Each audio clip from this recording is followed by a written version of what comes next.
ચાલો શરૂ કરો. નમસ્તે બાળ મિત્રો, મારું નામ નાખેલા સોલંકીભાઈ છે. હું ધોરણ 3 માં અભ્યાસ કરું છું. આજે હું એક વાર્તા કહેવાની છું. તેનું નામ છે આનંદી કાગડો. એક સરસ મજાનું ગામ હતું. એમાં એક રાજા રહેતા હતા અને એ જ ગામમાં એક કાગડો પણ રહેતો હતો. એ કાગડો તો ભાઈ ખૂબ જ આનંદી. તો એ જ કાગડો દરરોજ રાજાના મહેલ પર બેઠીને કાવ કાવ કાવ કાવ કરે. તો એક દિવસ તો રાજાને ખીજ ચડી અને એને સિપાહીઓને આદેશ આપ્યો, સિપાહીઓ જાઓ, તમે એ કાગડાને પકડીને કાદવના તળાવમાં ફેંકી દો. તો સિપાહીએ તો કાગડાને કાદવના તળાવમાં ફેંકી દીધો. તો કાગડો તો કહે, કાદવમાં લપસતા શીખીએ છીએ, કાદવમાં લપસતા શીખીએ છીએ. તો રાજાને ખીજ ચડી અને એને સિપાહીઓને આદેશ આપ્યો, સિપાહીઓ જાઓ, તમે કાગડાને પાણીના કૂવામાં ફેંકી દો. તો સિપાહીએ તો કાગડાને પાણીના કૂવામાં ફેંકી દીધો. તો કાગડો કહે, પાણીમાં તરતા શીખીએ છીએ, પાણીમાં તરતા શીખીએ છીએ.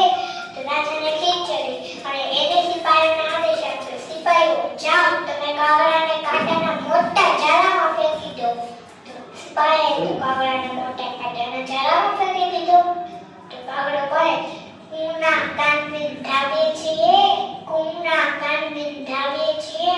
તો રાજાને ખીજ ચડી અને એને સિપાહીઓને આદેશ આપ્યો, સિપાહીઓ જાઓ, તમે કાગડાને તેલના ડબ્બામાં ફેંકી દો. તો સિપાહીઓએ તો કાગડાને તેલના ડબ્બામાં ફેંકી દીધો.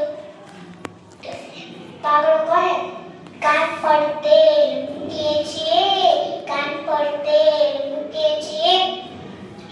તો રાજાને ખીજ ચડી અને એને સિપાહીઓને આદેશ આપ્યો, સિપાહીઓ જાઓ, તમે કાગડાને ગોળના કોઠામાં ફેંકી દો. તો સિપાહીએ તો કાગડાને ગોળના કોઠામાં ફેંકી દીધો. તો કાગડો કહે, ગોળના ગાંગડા ખાઈએ છીએ, ગોળના ગાંગડા ખાઈએ છીએ. તો રાજાને એમ થયું કે આ કાગડાને હું રડાવી શકીશ નહીં, એટલે એને આઝાદ કરી દઈશ. તો રાજાએ સિપાહીઓને આદેશ આપ્યો, સિપાહીઓ જાઓ, તમે કાગડાને આઝાદ કરી દો. તો સિપાહીઓએ તો કાગડાને આઝાદ કરી દીધો. તો કાગડો કહે, આઝાદ છીએ, અમે આઝાદ છીએ, આઝાદ છીએ, અમે આઝાદ છીએ. બાળ મિત્રો, અહીંયા મારી વાર્તા પૂરી થઈ છે અને આ વાર્તા પર એ શીખવા મળે છે કે આપણી પર કોઈ પણ સંકટ આવે તો પણ આપણે હંમેશા ખુશ રહેવું જોઈએ. જય હિન્દ, જય ભારત.